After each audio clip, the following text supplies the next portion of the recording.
In a long-term relationship, not to become a bitter person has to be a goal.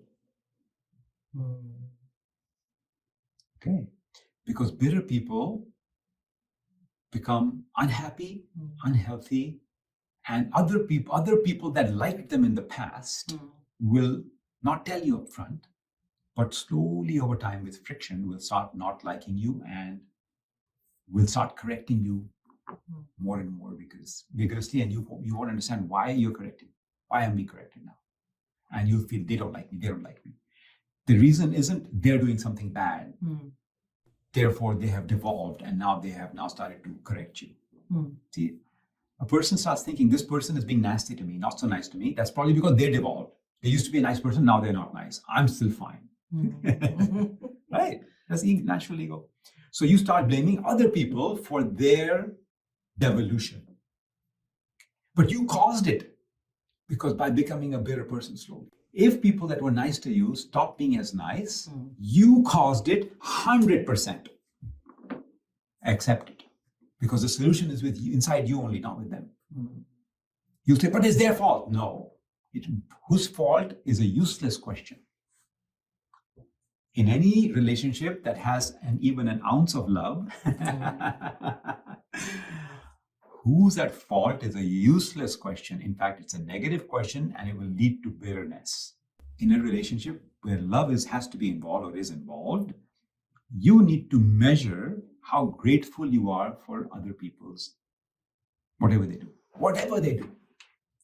You need to be aware of your gratitude, and you need to understand what they're doing that's good. Everyone's doing good, by the way, right? They may not be matching what your requirements are, but they're still doing some good. So unless you focus on the good, you can't motivate them to become better. If you focus on their bad, you become bitter. They may actually become better over time. Okay. Because if they didn't eat the bitter pill, they will become better. And you will become better. Very bitter. Yeah, the tongue twister. But the butter was bitter. How to make the bitter butter better? Stop becoming bitter. Make a goal. I resolve never to become a bitter person. And I will do whatever needs to be done to remain positive by looking at gratitude, by enforcing good things that I can see and using them to help motivate everyone to become better people, including me.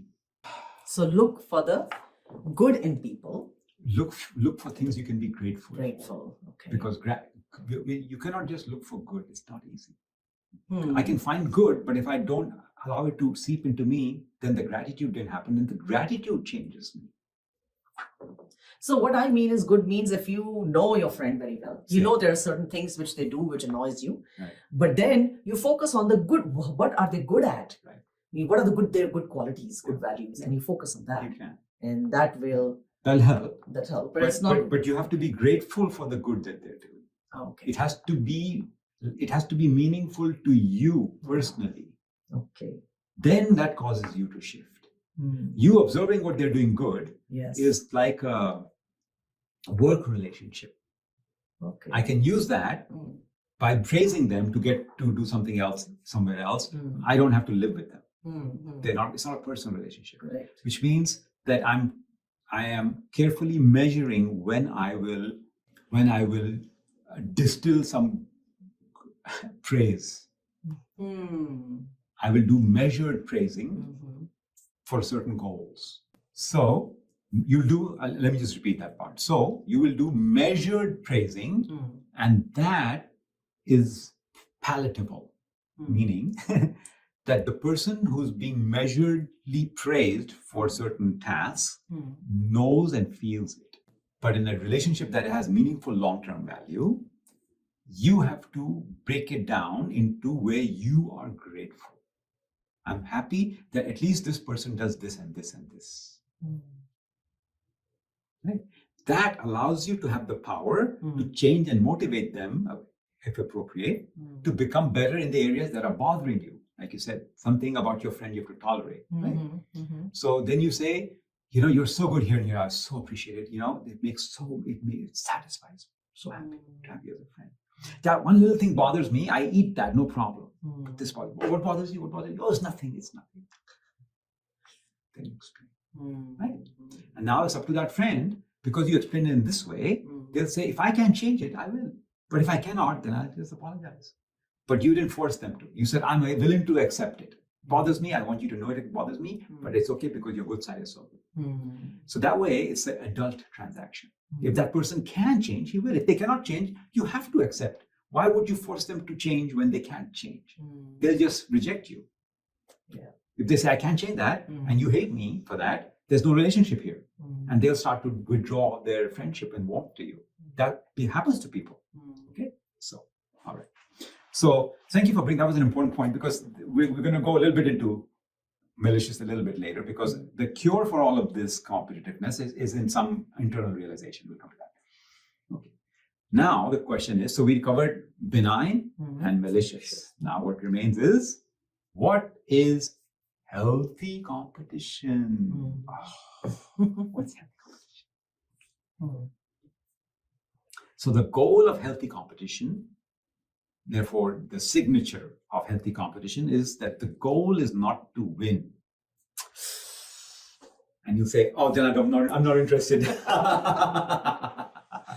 Let me tell you why, then you'll know. Okay?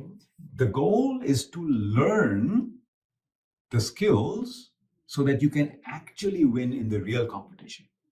This is a practice competition. Therefore, in a practice, I don't want to win. In the practice, I want to build win-win. I want to build all the winning skill sets, even at the cost of losing all the games. Why? Because 2 years from now, I'm going to be running this marathon. 2 years from now, I'm going to be in this major competition. And there I want to win and shine. And I want to go there fully prepared, all my skill sets in shining bright order. So how do I get to that? It's called delayed gratification.